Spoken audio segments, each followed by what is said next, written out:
Chairman, Premier Li, Your Excellencies, my Lords, Sheriffs, fellow Aldermen, ladies and gentlemen, Huan Ying Ning Li Zong Li.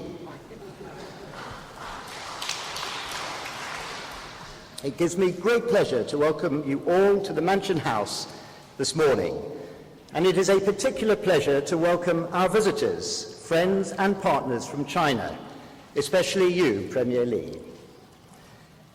I well remember hosting you and the Chancellor of the Exchequer here for dinner during my own year as Lord Mayor in January 2011, 3 years ago.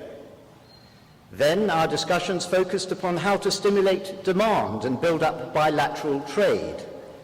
We focused on 3 areas: growth, reform, and innovation. And we have seen many positive achievements since then, with Chinese Ambassador Li Qiaoming announcing that bilateral trade between China and the United Kingdom hit a record high in 2013, passing £43 billion last year, and the UK's exports to China growing more than any other EU country.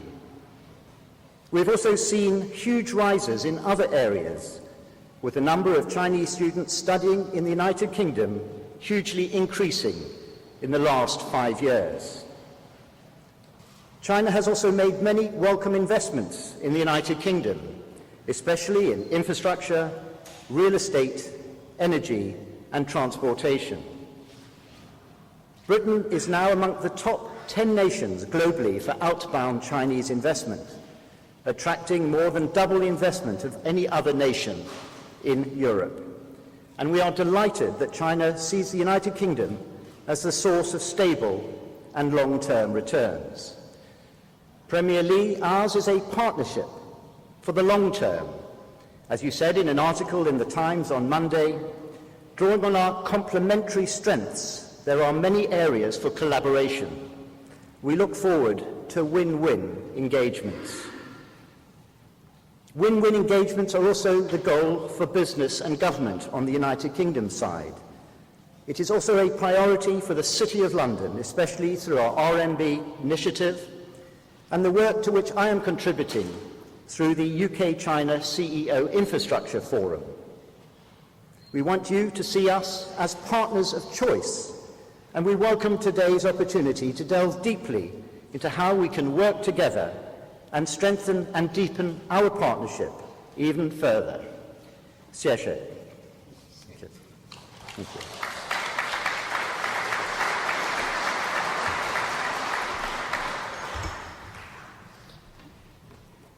My Lords, ladies, gentlemen, and aldermen, allow me to open by congratulating His Excellency Liu Xiaoming, the Ambassador of China to the United Kingdom, for his creative diplomacy in bringing together 2 institutions to organize this event. Chatham House, the Royal Institute for International Affairs, led by our friend Robin Niblett, has a distinguished tradition of analyzing foreign policy from a British perspective and encouraging a lively and informed debate. Indeed, the Chatham House rule is known globally and is frequently adopted by others who wish to replicate the spirit of frank discussion that Chatham House has long inspired. Our organization, the International Institute for Strategic Studies, is the world's leading authority on global security, strategic risk, and geopolitics. It is international in its perspective, membership, and reach, and the Institute directly facilitates diplomatic engagement.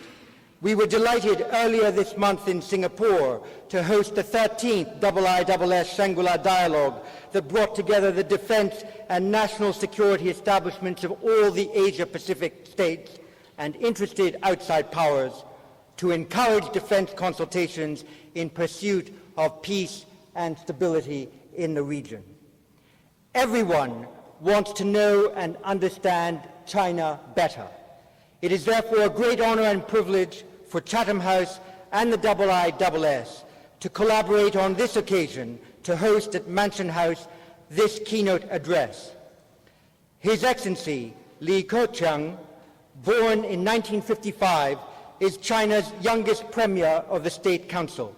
He lived for a time in the deprived area of Anhui province, where he experienced directly the challenges of rural poverty and joined the Communist Party in 1976, later studying law. In the 1980s, he took up leading positions in the Communist Youth League and completed a doctorate in the 1990s at Beijing University that focused on the transition from an agricultural to an urban economy in China.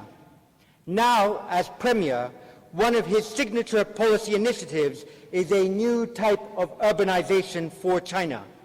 He is centrally engaged in China's huge economic reform project intended to move the country from export-led growth to more internal consumption.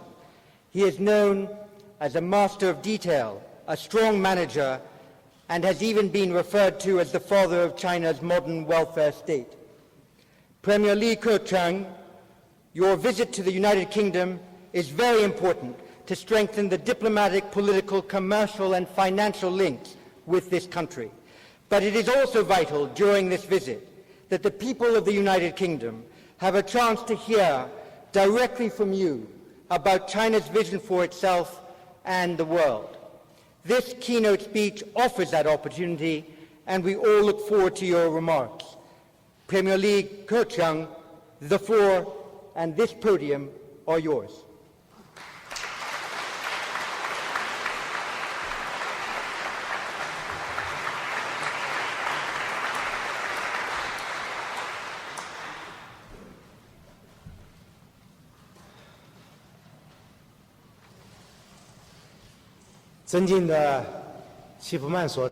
Dr. John Chipman, Dr. Robin Niblett, Sir Michael Baer, ladies and gentlemen, dear friends. Good morning to every one of you. It gives me great pleasure to come to the City of London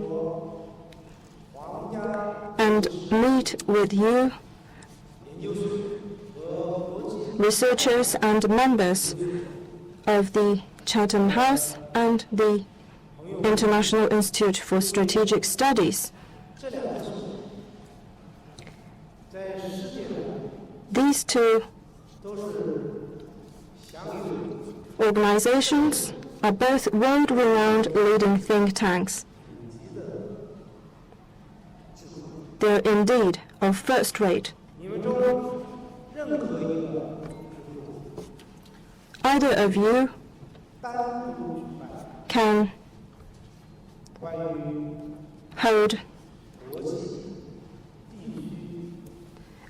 an event on international, regional, and national issues alone.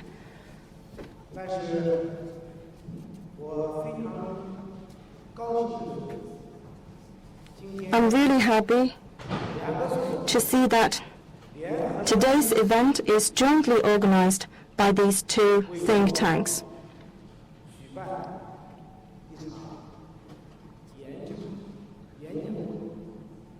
On this occasion, I will deliver a speech.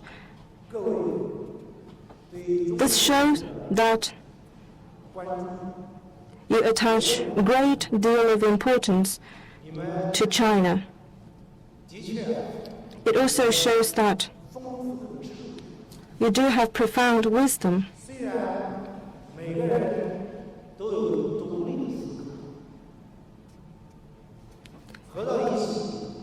You do have your own independent thoughts and ideas, but together you can form a conference of ideas, a clash of ideas.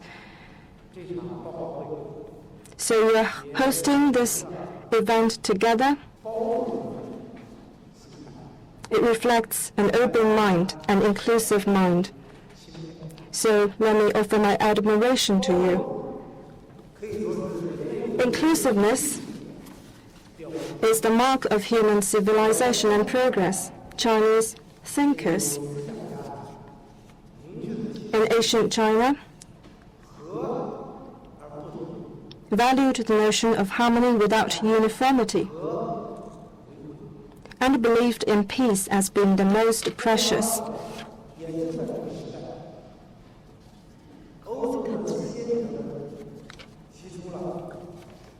So this coincides with the belief of European philosophers around the same time. The history of human development shows that harmony will generate justice and kindness. The Eastern and Western civilizations are of different origins, but both of us appreciate the importance of harmonious coexistence, inclusiveness, and mutual learning. Inclusive development is needed all the more in the 21st century.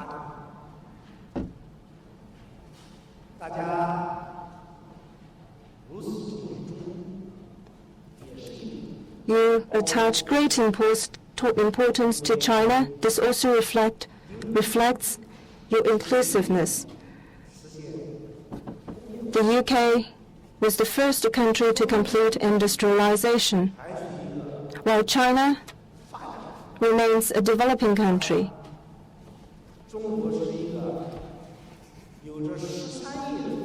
China has a big population of 1.3 billion. It is advancing its modernization drive.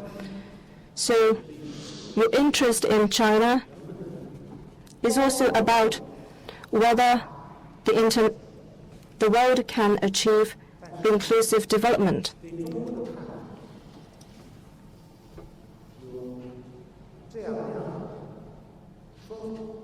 But people may have different views about China. This is only natural. A line from a Chinese poem reads, "A mountain, when viewed in face, looks like a range. When viewed from the side, it looks like a peak."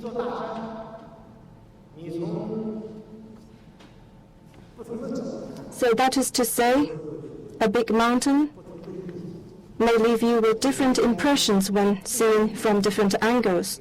So today,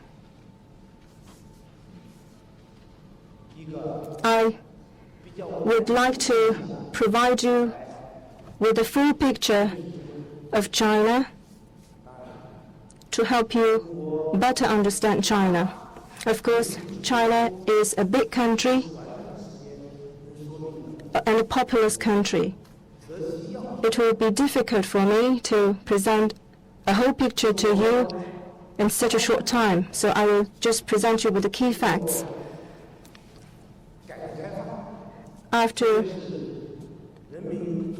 more than 30 years of reform and opening up, especially after the hard work of our people, we have lifted 600 million Chinese people out of poverty. This is a fact recognized by all around the world. To feed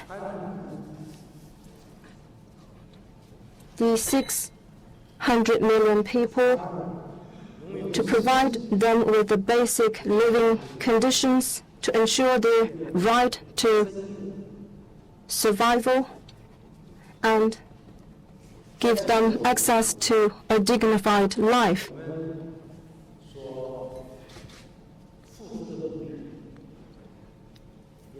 We have indeed made great efforts, and these achievements have been scored in the process of reform and opening up with the assistance and help from the international community, including all the friends present today. China is grateful for your assistance and support. That said, we need to bear in mind that China has a population of 1.3 billion. The purpose and the firm resolve of the 1.3 billion Chinese people is to achieve modernization. This will be a long journey.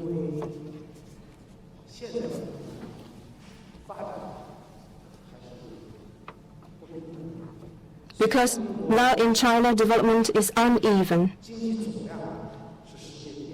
China is the world's second largest economy, yet in per capita terms, we rank after 80th place in the world. Our per capita GDP is only $6,800. And in the vast areas in central and western part of China, per capita GDP has just reached 5,000, and even in some western provinces, the figure is a mere $2,000.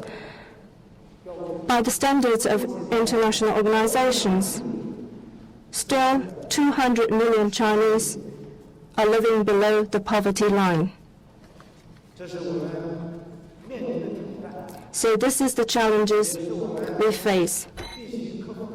We need to overcome these difficulties. Only in this way can we achieve modernization. The centerpiece of our modernization drive is industrialization and urbanization. So here, let me first talk about urbanization. Because China is lagging behind in urbanization.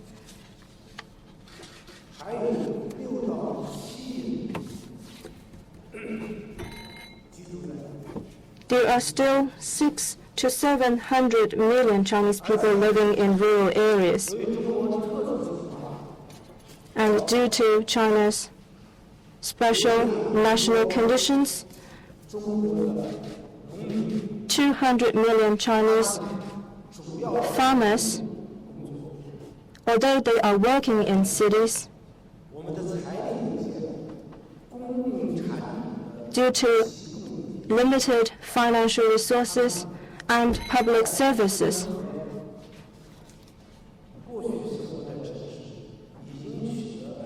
they cannot have equal treatment with those who have been living in cities and are entitled to urban residency.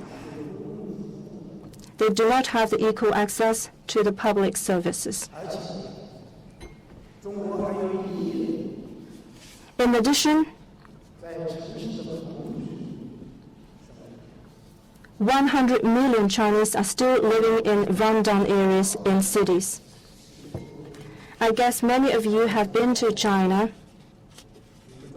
but I dare to say that few of you have been to these rundown areas, as I mentioned. I have visited such rundown areas quite a few times. I used to work in an important industrial province. In the process of industrialization,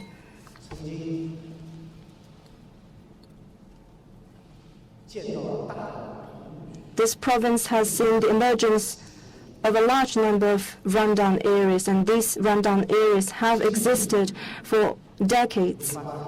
So once you enter these rundown areas or shanty towns, you will find that there is a lack of basic living conditions. There is no shelter from rain and wind, and people there are prone to the coldness. In some places, people have to go to sleep with their cotton-padded clothes and put on their hats in the deep of winter. They have to sleep under heavy quilts. So the population in these rundown areas amounts to 300 million. So we have this pressing task to address the living difficulties of these 300 million.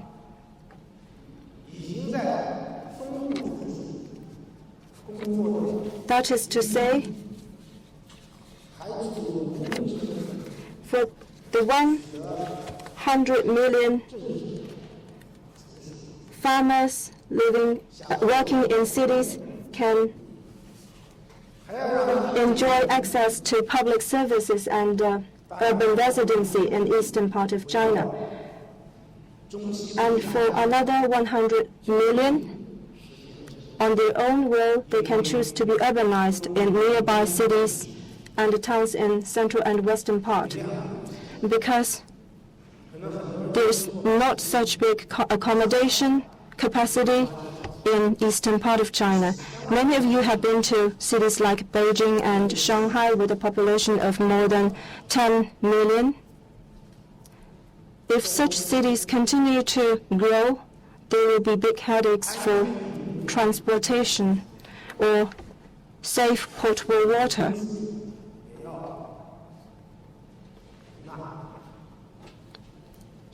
So the central and western part of China also have to take in these people. After addressing problems for these 300 million,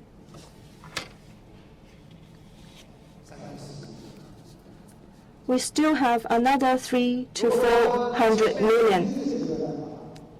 What I said just now is our task for the first stage. And then we have other problems.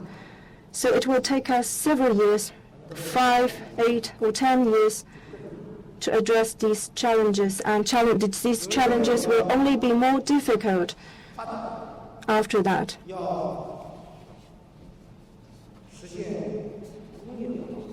For many developed countries, to be a developed countries, we need to complete industrialization and achieve agricultural modernization to raise productivity and to contain the agricultural population under 10%. So the surplus population in rural areas have to move into cities in an orderly manner. That will be a difficult process. So for China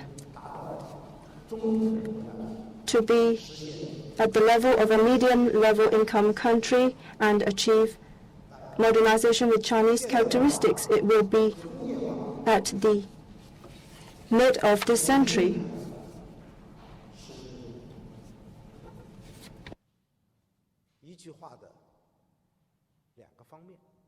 So modernization and industrialization are two important aspects. Industrialization has achieved fast growth in China over the past decades and scored achievements that are known to the whole world. You all know Made in China.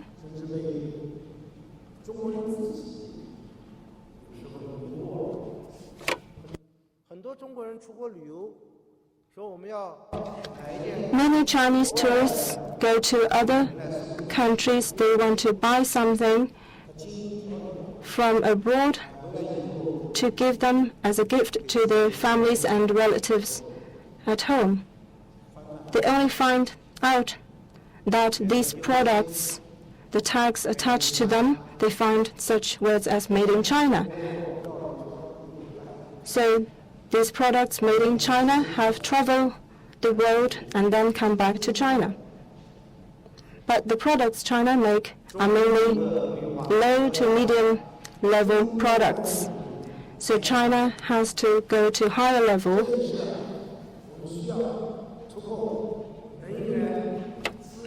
We have to break energy, resource, and environmental constraints. This is the only way we can do so.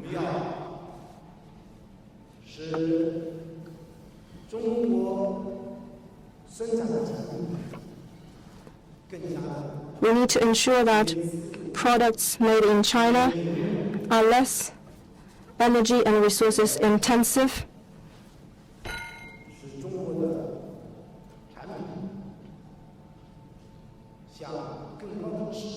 We need to make sure that products made in China are of higher quality, and we will work with other countries to cope with climate change.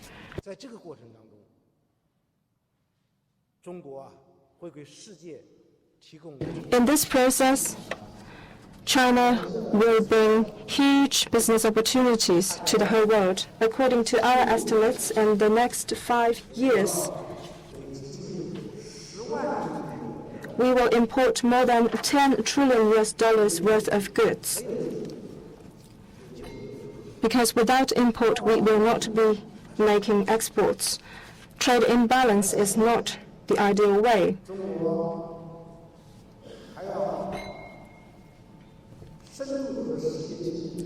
And the Chinese economy has to be deeply integrated with the world economy. We will invest over $500 billion overseas. Yesterday, I told my British friends that I'm now in the UK.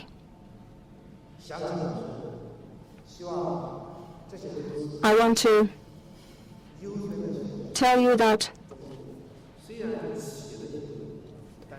this investment is business activity, but the Chinese government will offer guidance and advice.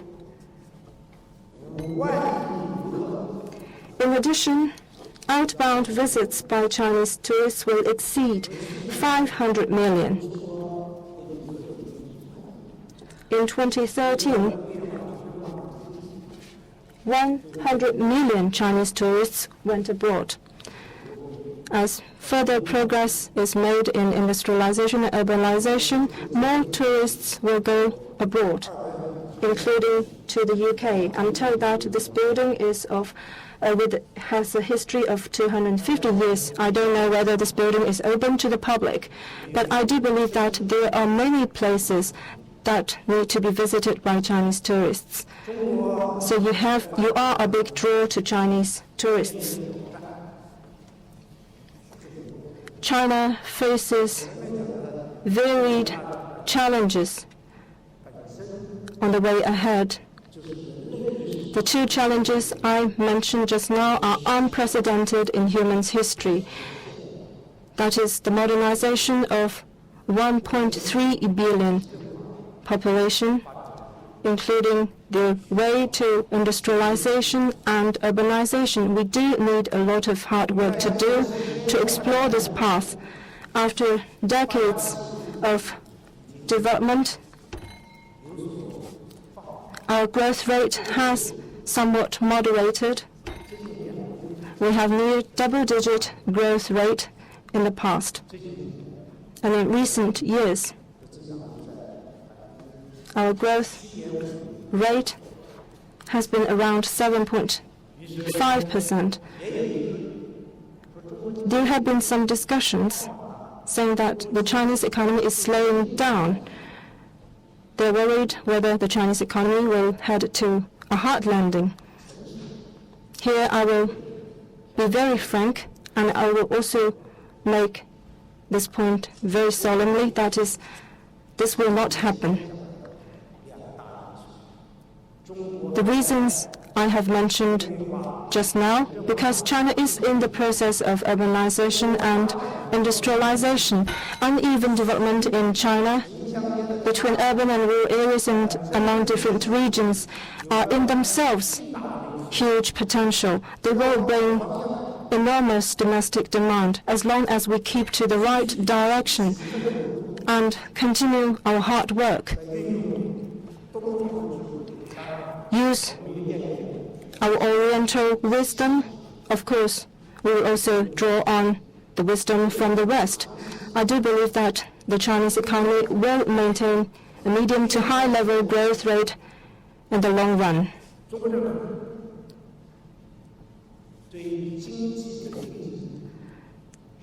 The Chinese government has combined a ranged approach and targeted approach in its economic policy.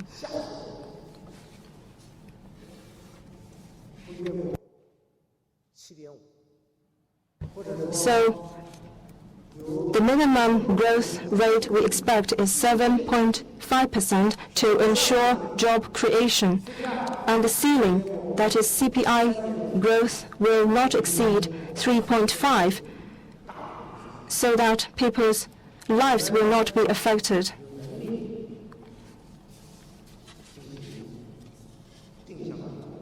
we have the ability to maintain this targeted approach. We will not resort to strong stimulus, but rather smart and targeted regulation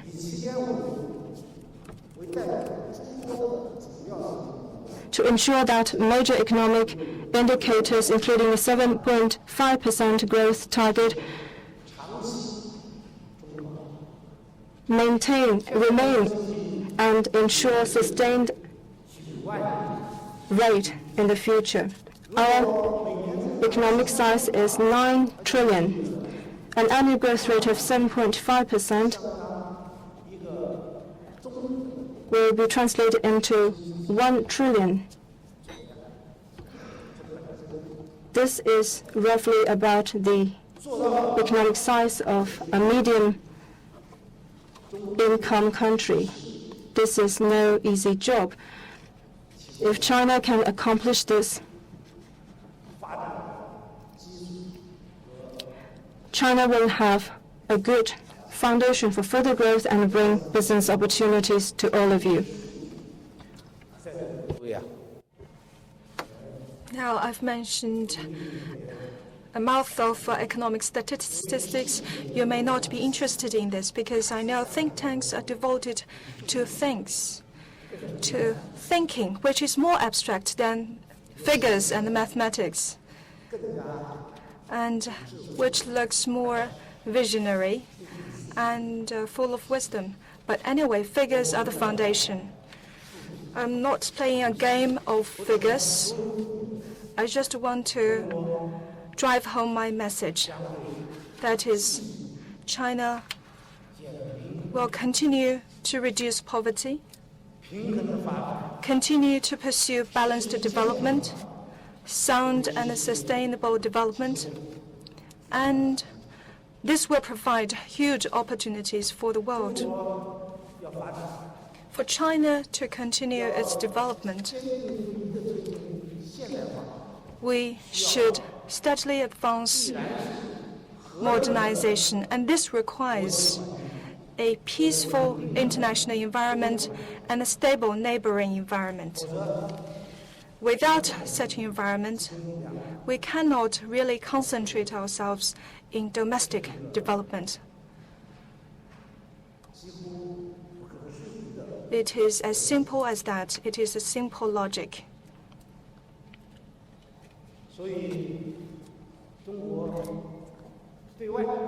So externally, we pursue an independent foreign policy of peace.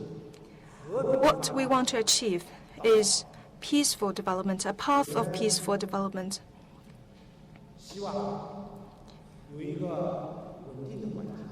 We want to have a stable external environment. The Chinese nation love peace. Our ancestors taught us, Confucius taught us, that we should not do to others what we don't want others to do to us.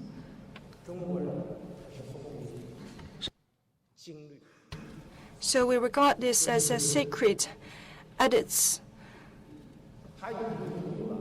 This is being imprinted into the DNA of the nation, and it become an accepted code of conduct for the Chinese people. Expansion is not in the Chinese DNA, nor can we accept the logic that a strong country is bound to be hegemonic. China's development in the past 3 decades was achieved in a peaceful and stable environment. We have been benefited from this environment. Why should we give up this benefit and this environment?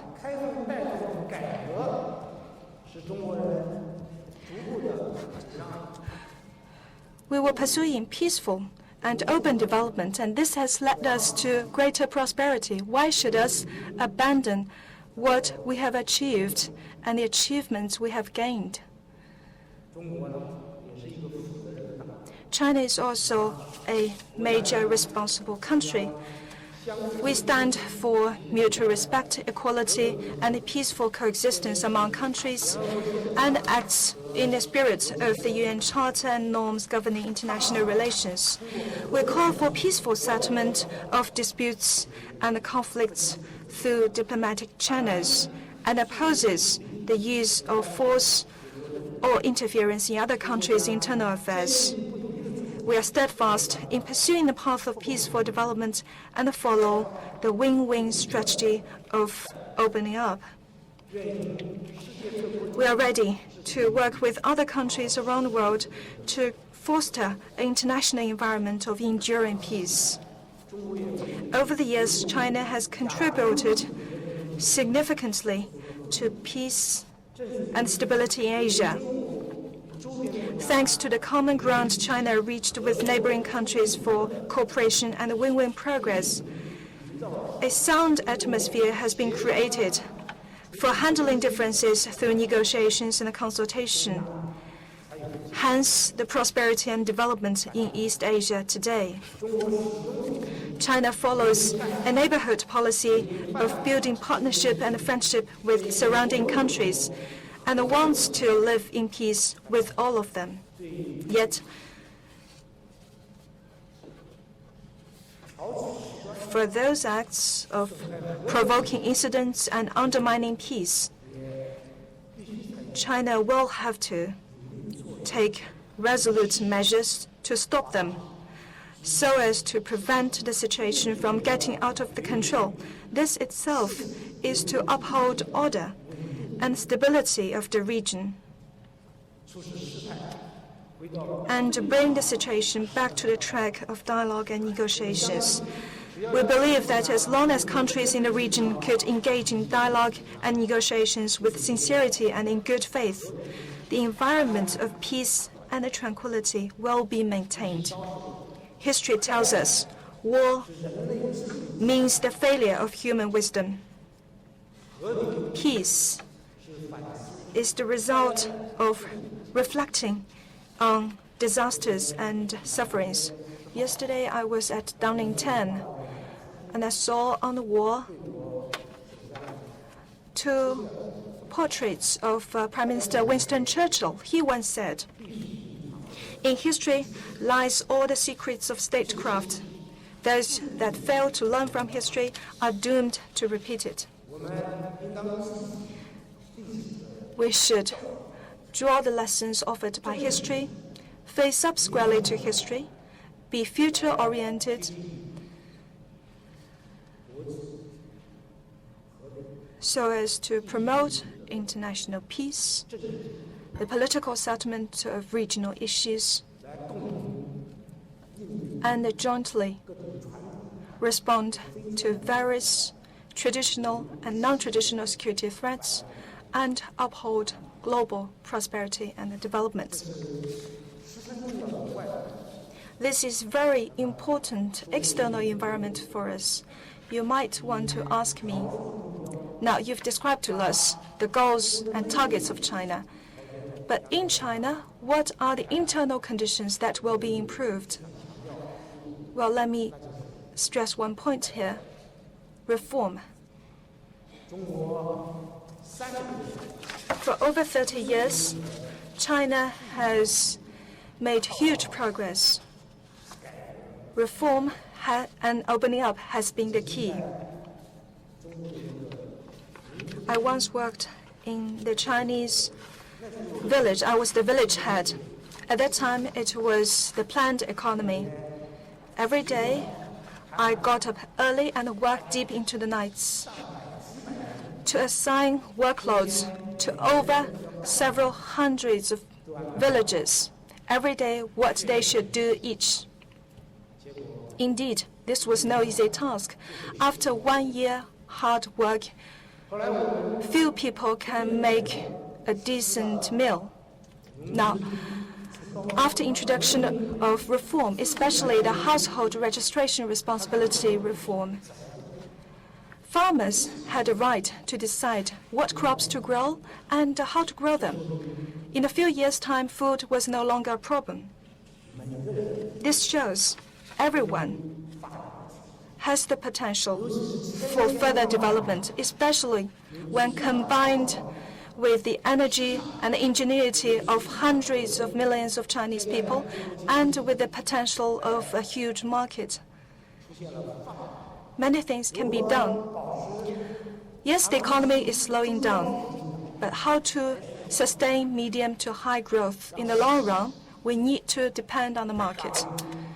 To allow the market to play a bigger role, to be more vigorous, and allow the society to be more innovative and creative.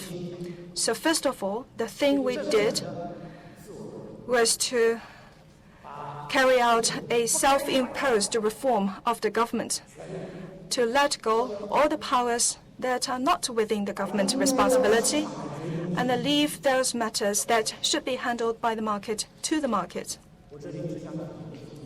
Just to give you one example, last year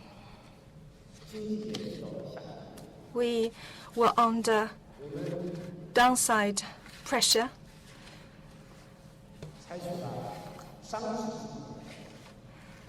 We reformed the business registration procedures and the system.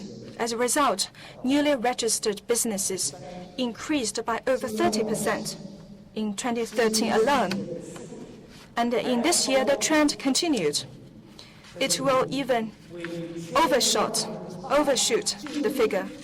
This will certainly create opportunities for millions, hundreds of millions of people to find jobs. Of course, delegating power doesn't mean we will not manage our responsibilities for those counterfeit products, for IPR infringement, for environmental pollution, and for violation of market rules.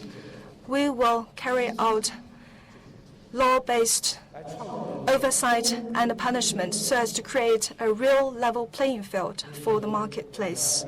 At the same time, we will also push for structural reform to broaden market access, to allow more private sectors, to allow foreign investors into China.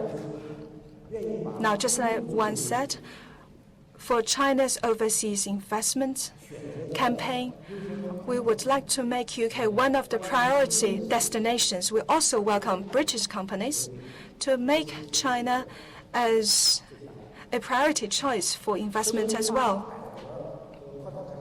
We will deepen reform and open up wider, and this endeavor will definitely inject new impetus into China's growth. The ingenuity of hundreds of millions of Chinese people will only inspire greater vitality of the country. This will create greater space and room for development, not only benefiting the Chinese themselves, but also create opportunities for the whole world. China and the UK should view each other's development as an opportunity.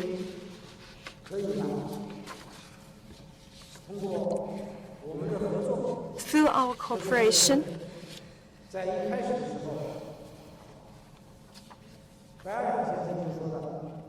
just now in the very beginning, Sir Bear said we should have a win-win cooperation.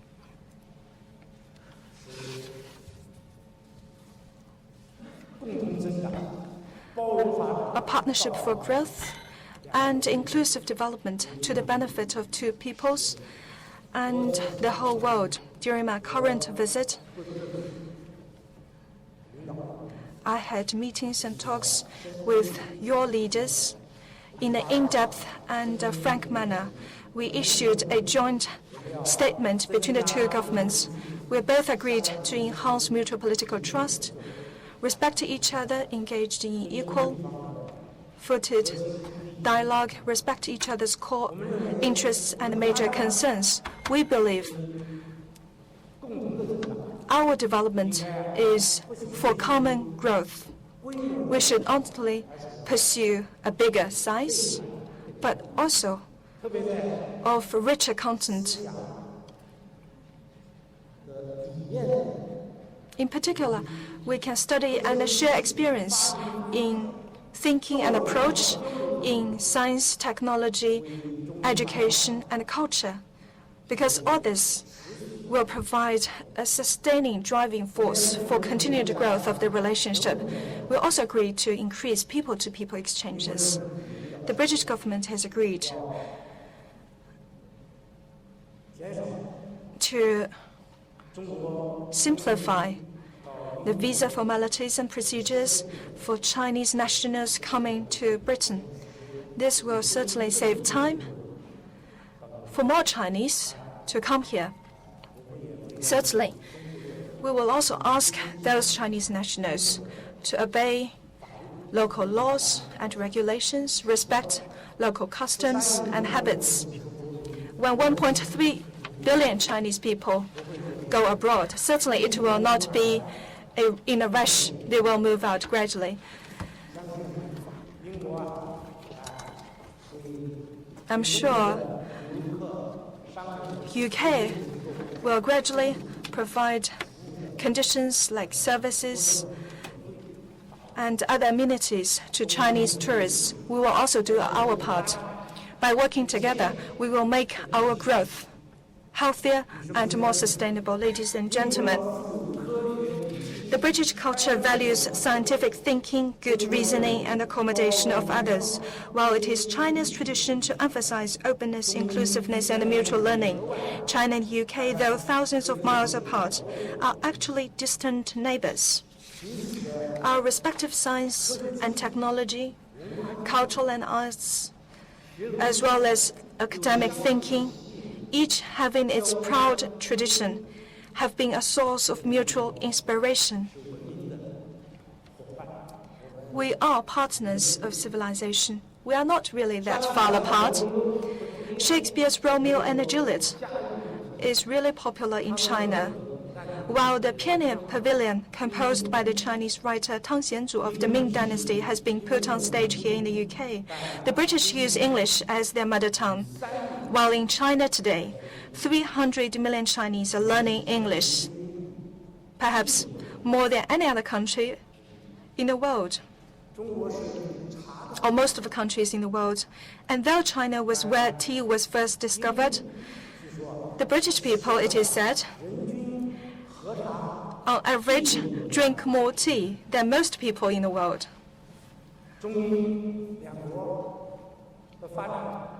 The development of China and the UK have the foundation, have the prospect,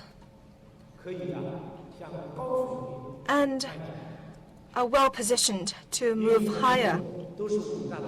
We are both great nations and have a time-honored history, and each have created a splendid past. Now both countries are determined to ride the tide of the times and seek new changes. As the English poet Percy Shelley wrote, "Man cannot make occasions, but he may seize those that offer." Opportunities are just right in front of us. Similarly, the famous Chinese poet Su Shi of the Song Dynasty remarked that when your turn comes, seize it. When opportunities knocks at the door, grab it, or it will slip away. So opportunities are precious. I believe right now we face such precious opportunities right in front of us for China and the UK. Our two countries, the East and the West, developing countries and developed ones alike, facing this ever-changing world, should seize the opportunity, meet challenges together, and build a better world through inclusive development. I thank you.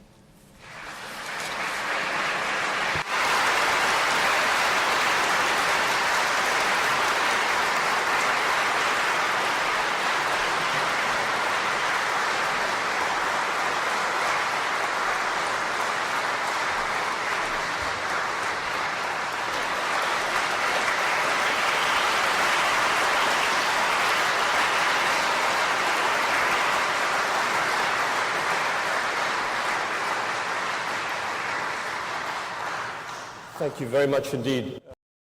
Very thoughtful remarks. I thought your opening comment about the importance of finding harmony without uniformity at the beginning was particularly important. You'll appreciate that as a country with long traditions, we have one important tradition at IISS and Chatham House, and that is to take 2 or 3 questions from our members. Very short. And I think you have hopefully your translation system here with your hearing pieces. And I appreciate that the Premier has another engagement very soon, so we're not going to be able to take the kind of questions we would normally like to be able to take, but we're very privileged, I think, both IISS and Chatham House, to have been able to engage you here today. And I'll make sure, is that good? You have, yeah. I want to make sure that we take advantage just of a couple of minutes, and I'm not quite sure how I'll handle this because I'm seeing how many hands will go up, but I'll take a couple of questions, Premier, and you can, maybe there's a couple of issues you didn't cover in your very thoughtful remarks, which touched so much on the challenges of modernization, industrialization, less resource intensive, the importance of not having a hard landing, the great opportunities you'll create through reform, and the importance of a peaceful neighborhood. So if I can see a couple of hands going up, I'm going to have to be very selective here. I'm going to take, and actually be very gender neutral as well. I can see gentleman there, and please make sure you introduce who you are. If you go back 3 rows. Yeah, next row back. Yeah. And introduce yourself, please, first, and then we're going to take one over here as well. Yeah. Hello, Nick Mabey from E3G. Thank you, Premier Lee. As we see the impacts of climate change increasing in all countries, rich and poor, could you explain how China sees the importance of agreeing a new global climate treaty next year in Paris for China's development? Thank you very much. And I will take one other question here from the floor. I saw the hand that got up first to the lady actually on this side. I'm going on speed of initial attention. Thank you, Prime Minister Lee, and a very warm welcome to the United Kingdom. My name is Anne Cormack from Rolls-Royce. Rolls-Royce already operates in China in 30+ different locations. We already work on many of your nuclear reactors with you, addressing the issues of energy which you referred to. And my question is really, as we deepen and broaden our presence in China and our warm partnerships with Chinese partners already, how do we work best to develop in the aerospace industry? And you said, Premier, that think tanks deal too much, well, maybe not too much, but think tanks deal in abstract, and you presented a lot of figures. Can I present one abstract question to you here from the chair? Is it possible to have strong rule of law in China and have a strong single-party system? And I'm afraid we don't have time for any more questions than that, but if you could share your thoughts with us on those 3 points as quickly as you can so that you're not too late for your next meeting, but we'd appreciate hearing your thoughts on these 3 questions. 我知道英国人比较 I know that British people attach great importance to sequence, the right sequence, so I will follow the order of questions. First, on the question on climate change.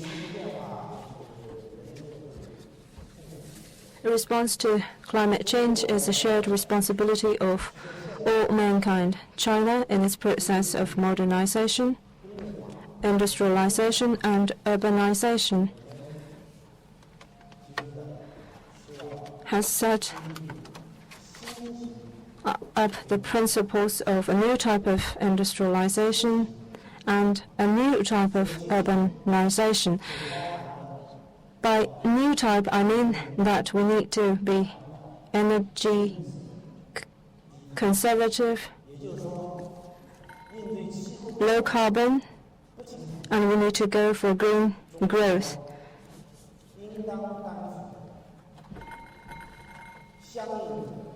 To counter climate change is not only an international obligation China should shoulder, but more importantly, it is an intrinsic requirement for China to achieve modernization. So we have set out the target, that is, energy consumption per unit of GDP will be cut by 3.7%, and last year it was cut by 3.5%. I'm sorry to have used figures again, but you cannot possibly avoid figures when you talk about climate change. You asked me about the Paris meeting, and certainly a lot of figures will be mentioned. Like many people will talk about, to keep the temperature growth within 2 degrees or more or less. So we will need a lot of figures. The next focal point of climate change is when or in which year the peak will occur, and then we will have a leveling point. So for all these, we cannot go without mentioning figures or models. We still have some time before the Paris meeting. China is stepping efforts to conserve energy, to reduce emissions, and promote growth, green growth. Otherwise, mega cities in China will have more smoggy weather, which is unacceptable to the public. At the same time, China is also working with a great number of countries around the world to jointly cope with the climate change, because the peak year will have to be determined by the concerted efforts of the international community. But we think that we can build on the achievements of the past decades, including the Kyoto Protocol. We need to stick to the principle of common but differentiated responsibilities. We need to act in concert to make substantive progress in countering climate change.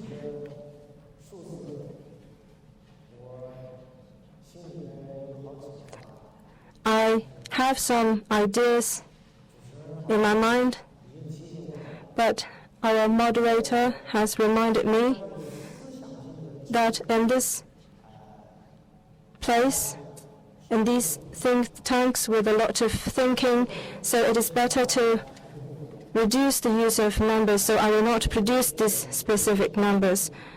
I think these numbers are better left to the international community to announce together. As for UK business investment in China, especially high-tech companies making investment in China, we certainly welcome them.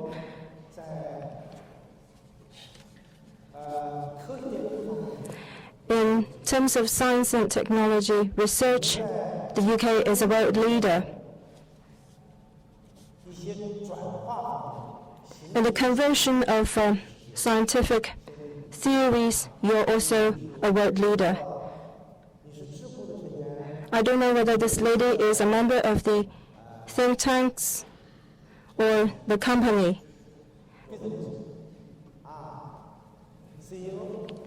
Your CEO?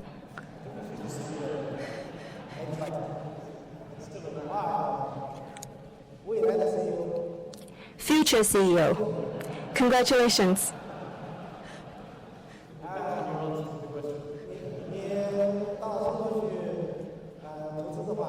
So if you go to China to make investments,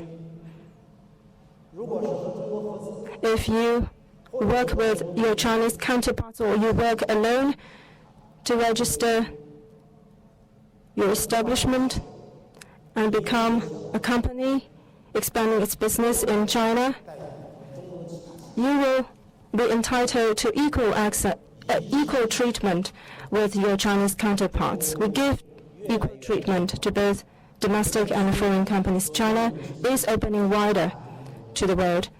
The technologies your company has is exactly what China is lacking, especially your technologies in engine. It is world class. China is also having research on this regard, but we still lag far behind.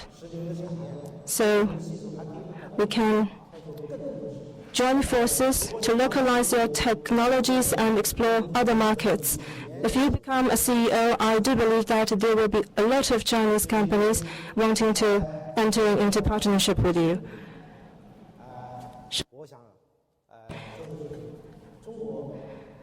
I want to say that under Chinese constitution, China is a country run by the Communist Party of China. It is a multi-party cooperation system. It has a historical background. After the hard work of Chinese people in the past decades or century, we also have a National People's Congress system in addition to this multi-party cooperation system. These are the basic political systems. And in addition, we have the political consultative system. All these systems are decided by China's unique national circumstances.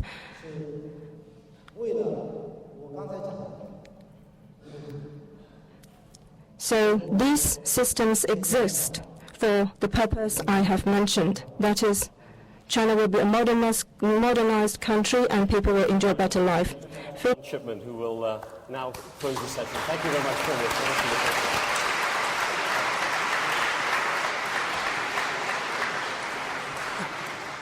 Premier Li Keqiang, thank you very much for your excellent speech that focused rightly on the domestic economic well-being of the Chinese people, on inclusive and more even development, on the challenges of urbanization, the need for agricultural modernization, and on your aim to move to higher value production. I think everybody in this hall will have been delighted to hear, given your personal attachment not just to statistics, but to accurate official statistics, your confidence that China will sustain medium to high-level growth in the longer term, that it will manage its energy consumption mindful of climate change, and also that it will offer an even playing field for businesses interested in high-tech investment. Could I ask the members of Chatham House and the IISS to do two things now? First, to stay in your seats as the Premier and his party take their leave, and second, to thank Premier Li Keqiang again for his most tremendous address to this audience. Thank you very much.